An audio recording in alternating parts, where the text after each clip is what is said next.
ISKCON এবং পাশের দেশের গেরুয়া সন্ত্রাসীদের পরিকল্পনা ছিল দেশে দাঙ্গা বাঁধিয়ে দেওয়া, কিন্তু আমাদের মুসলিম জনগোষ্ঠী তাদের ফাঁদে পা দেননি।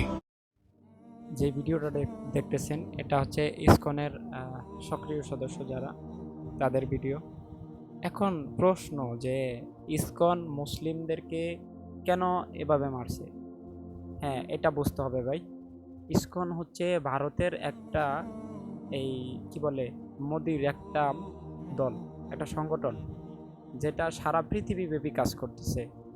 এই ইসকনের এর আগেও যেই নেতারা ছিল তারা এরকম পরিষ্কার বলছে যে আমাদের কোনো দলের বা কোনো ধর্মের উপরে আক্রোশ নাই, আমরা আওয়ামী লীগকে শক্তিশালী করার জন্য আমরা এগুলো করতেছি। এখন প্রশ্নের বিষয় যে আওয়ামী লীগ তো নাস্তিকতা ছিল। আওয়ামী লীগের যেই এবারে শিক্ষামন্ত্রী ছিল কিছুদিন আগেও, উনি ইসকনে যায়া জয় শ্রীরাম শ্রীরাম বলে ঘোষণা দিতেছে।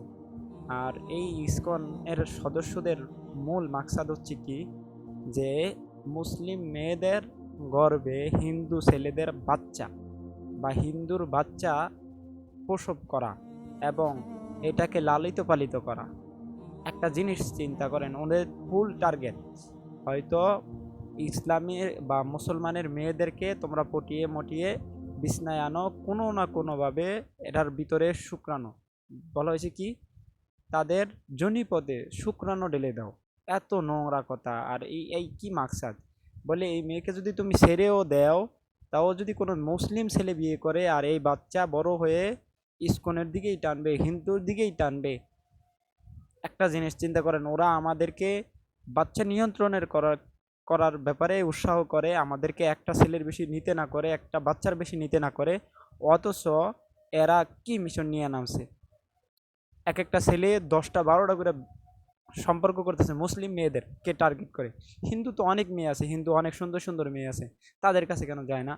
এদের মিশন এদের মিশন সাকসেসফুল করার জন্য এরা সক্রিয় সারাটা বাংলাদেশেই চলতেছে। এই যে কয়েকদিন ধরে সোশ্যাল মিডিয়া এইগুলাই, হিন্দু ছেলের সাথে মুসলিম মেয়ের ধরা, হ্যাঁ, কোনো জায়গায় ধরতেছে। তো আপনারা কি বলবেন বলেন? আজকে আমরা কখন আমরা এই ব্যাপারে সক্রিয় হব, বা কখন আমরা এই ইসকনের ব্যাপারে আমরা নিশ্চয়তা পায়ে যাব যে আমার বোন নির্যাতিত হবে না, আমার বোন দর্শনের শিকার হবে না, আমার ভাতিজি আমার মেয়ে দর্শনের শিকার। অধিকাংশ জমি আমাদের মাননীয় প্রধানমন্ত্রী রাজুক থেকে উত্তরায় আমাদের 32 কাঠা জমি দিয়েছেন মাত্র 1 লক্ষ টাকা।